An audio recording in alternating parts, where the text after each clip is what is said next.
Mr. Witness, sakitin ba ang marami sa inyong mga informants? May mga malalang sakit ba sila? Sir, that I would have no personal knowledge po, sir. You should. Kasi ito, ang dami. 170,000, 50,000, 200,000 each informant. So para mabigyan nyo ng napakalaking halaga bawat isang informant pambili ng gamot, dapat magtataka ka. Anong gamot kayong bibili nito? Bilang isang intelihenteng tao, I know you're very intelligent, you're very smart. Did you not try to ask? O at least nagtaka?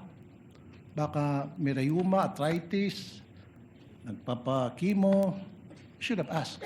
At kung mga bata nga, inquisitive yung mga bata, anong gamot ang bibilhin mo? Paghingan mo ng pera ng bata, kunyari, Toy, pahingin pera, bili akong gamot. Anong gamot bibilhin mo, kuya? Bata yun na, grade 1. Ikaw pa kaya? Why?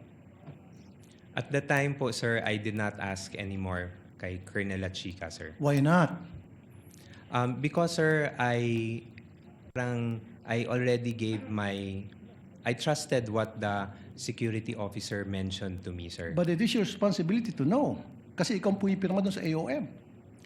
Sir, in terms of the responsibility to know, sir, I'm not sure, sir, if I'm the one who's responsible to know, sir. But the So task you're to not me, sure. That means, ayoko nang gumamit ng pangsalita. It's unbelievable. It defies logic talaga, really, sir. You're not really making sense at all. Anyway, move on tayo. Yung, alam mo naman sa DOH, nagbibigay ng libreng gamot.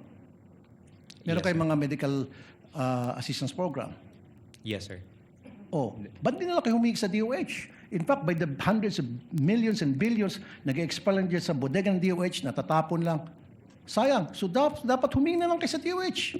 Bigyan nyo lahat ng informant nyo ng kung anong klaseng gamot. Libre pa. Nakalibre kayo.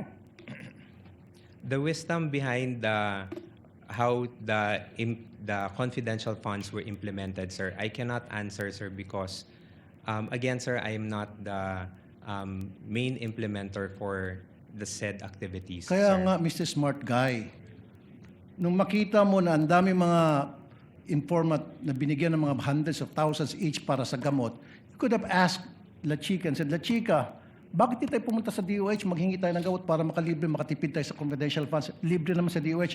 Pag Office of the President maghingi, may budget, meron kayo allocation doon, I'm sure. In fact, sa Davao, ginagawa nyo na yun eh. Sir, that I cannot answer, sir. So again, it defies logic. Hindi po kapani-paniwala ang mga pinagsasabi mo. Sir, for me, it really defies logic. Sayang po yung pagkatalino mo rito. Nasira po yung pagiging isang matalino mong tao. Nakakahiya po doon sa mga eskwelahan na kung saan ka nag-aral at nag-graduate. Because ngayon, pinakita mo na nagsasalita ka na para kang, sorry sir, nagtatanga-tangahan. Salamat po sir. Pasensya na sir. Your Honor, with all due respect, Your Honor, I personally take offense of that comment, sir. I actually just did my duty, sir. At the time, sir, I believe na yun po yung kailangan kong gawin bilang isang empleyado po, sir. And I did my work, sir, based on what was tasked of me, sir, including the limitations that I can do to the duty that I will be doing, sir. So you're talking about limitation. Ikaw ang Deputy COS and then malapit ka kay VP Sara and then pirma mo ang nakasaad doon sa AOM. So karapatan mo po magtanong. Okay? Now, you're talking about taking offense. Paano naman po yung mga taong bayan? They're being offended sa paglulustay nyo ng pera. Lumilito na parang nilulustay ang pera dito eh. Pera ng taong bayan po ito ang pinag-uusapan natin. If you're taking offense, mas lalo pong offended ang napakaraming Pilipino ngayon. Kasi hindi mo pa naibibigay ang tamang sagot. Pero kung naibigay mo ng magandang sagot, logical na sagot, then mawawala po yung sama ng loob ng taong bayan sa inyo. Sir, with all due respect, sir, I believe, sir, this matter of the confidential fund, sir, is still pending the final decision, sir. We are currently still submitting our motion for reconsideration on this one, sir. And we still have not received any final reply on this one. What So, I'm talking about, sir, is yung mga sagot niyo po, it defies logic para sa isang matalinong tao. Kasi kung ako, sir, pinesenta sa akin yung mga ganong klaseng dokumento at nagtanong ako at hindi nasagot ng maayos, I will resign. Kaysa naman makulong ako. Kaysa naman maipit ako ngayon tulad nangyari sa'yo at saka mga previous witnesses. Di ba? Dalawa lang yan eh. Patuloy kang magbubulag-bulagan, pirma ka lang ng pirma dyan, nakapikit. Pero ang consequence yan, maaari kang makulong, maaari kang makasuhan. Anything can happen. Or, mag-resign ka na lang. Kung ako, I will resign. Mapapahamak ako dyan, ba't ako pipirma dyan? Bakit ako pipirma sa mga nakalagay pagong, piatos, pikit, etc., kung ano pa mga kengkoy na mga pangalan, I would not consent to that.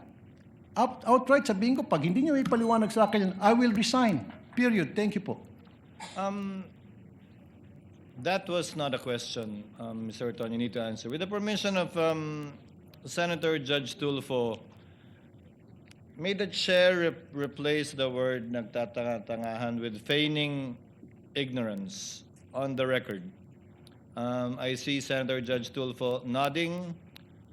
So let the records so reflect the statement feigning ignorance in lieu of the Tagalog word mentioned earlier. Yes, Senator Judge Pangilinan is recognized. You have 2 minutes, sir. You may proceed when you're ready. Yes, thank you. Before my time is begins to run, can we have a request for the uploading of third quarter to, no?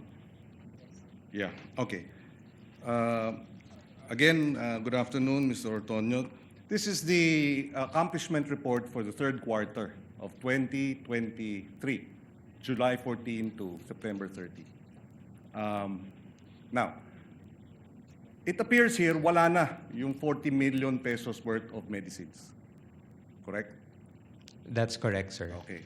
Meron siya nung last quarter, meron siya nung first quarter, meron siya nung second quarter. Pero nung third quarter, wala na. Sabi mo kanina dahil yun ang hinihingi nung mga informant. So, nung third quarter, wala nang hiningi. Ano yun? Gumaling na silang lahat? That I cannot, again, sir, I cannot answer, sir. Yes. At hindi ba you received the AOM on October? Sometime in October? October 4, 2023, sir. Ito, October 9. So doon sa October 4, when you receive the AOM, nandun na yung findings na dinidisallow or pinapa-submit ang additional documents. Tama? For medicines, etc. That's correct, sir. Okay. So, mukhang hindi gumaling lahat nung binibigyan ng gamot. Ang nangyari, mukhang dahil nakita ninyo yung AOM at ipinagbabawal, binago ninyo. Tama po ba yun? Sir, again, sir, I cannot answer kung binago yung accomplishment report, sir, because it's something that I personally did not prepare Yes. also, Okay. sir.